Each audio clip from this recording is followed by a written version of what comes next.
Every great fall begins with a small decision.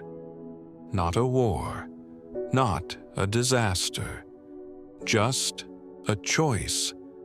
And sometimes the most dangerous choices don't look dangerous at all. The garden was perfect. Light filtered gently through the trees. Rivers flowed with quiet music. Every leaf, every creature, every breath lived in harmony. There was no fear, no shame, no pain. Adam walked freely among the trees. Eve moved gracefully through fields of color and life. They lacked nothing. And yet, in the center of the garden stood a single tree, beautiful, striking, set apart. God had given them one command. You may eat from every tree, but not from this one. Not to restrict them, not to control them, but to give them something powerful, the freedom to choose. One day, Eve stood near that tree. The fruit caught the light. It seemed desirable. And then a voice, smooth, curious, questioning. Did God really say, "You must not eat from any tree"? The question sounded innocent, but it planted doubt. Eve answered confidently at first, "No, we may eat from the trees, but not this one. If we do, we will die." The serpent's eyes narrowed. "You will not surely die." And with that single sentence, truth was bent. "You will be like God," the voice whispered, "knowing good and evil."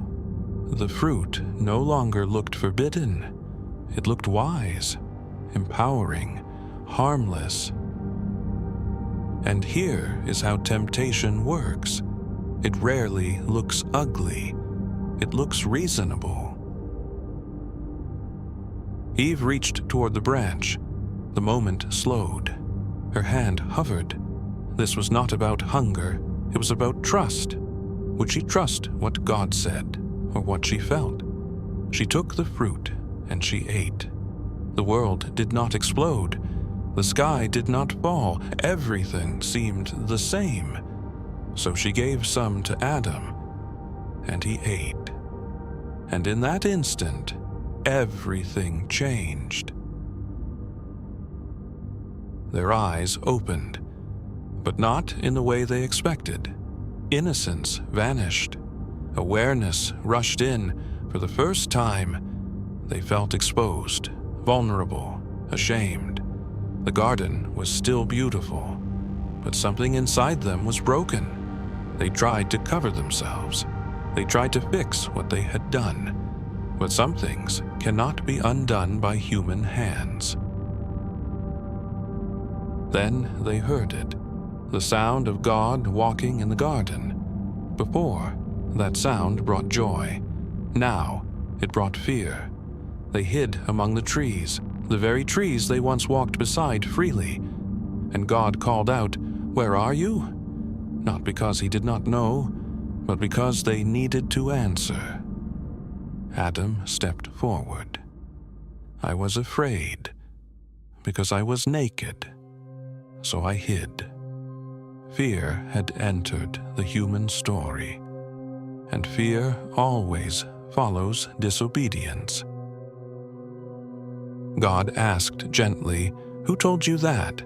There was no thunder, no rage, only sorrow. Adam blamed Eve. Eve blamed the serpent. And in that moment, humanity began blaming instead of owning. The consequences were spoken. Pain would enter life.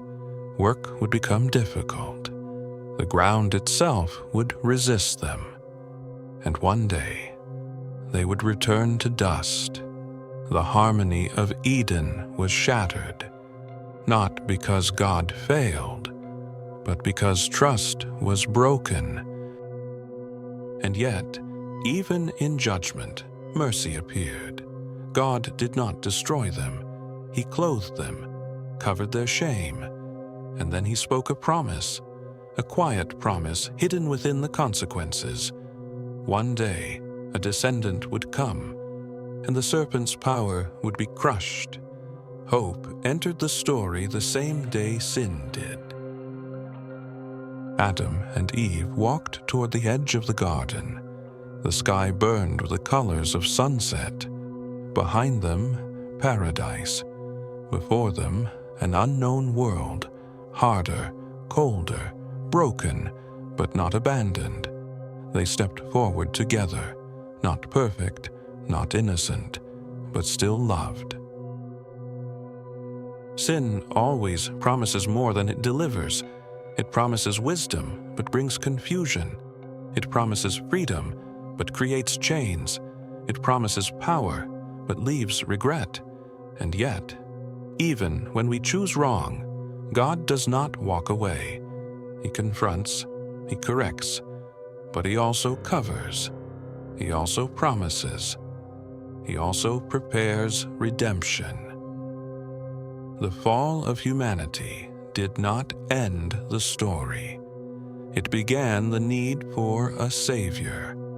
And from that moment on, history moved toward restoration. Every great fall begins with a small decision, but every restoration begins with returning to God. In the garden, humanity chose doubt, but even there, God chose mercy, and mercy is stronger than the fall.